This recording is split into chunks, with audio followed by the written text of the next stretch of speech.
চলুন দেখে আসি সাকিব আল হাসান কোন কোন দেশের বিপক্ষে কত রান করেছেন।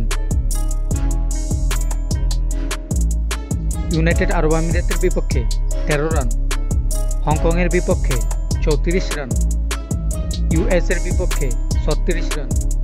পাপুয়া নিউগিনির বিপক্ষে 46 রান, নেপালের বিপক্ষে 54 রান,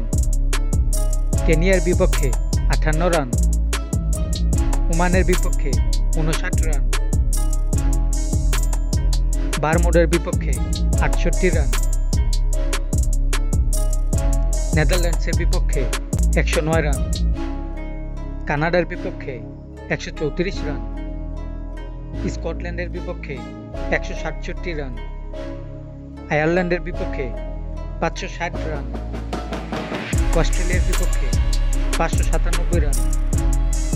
আফগানিস্তানের বিপক্ষে 653 রান, সাউথ আফ্রিকার বিপক্ষে 772 রান, ইংল্যান্ডের বিপক্ষে 891 রান, ইন্ডিয়ার বিপক্ষে 1279 রান, পাকিস্তানের বিপক্ষে 1555 রান,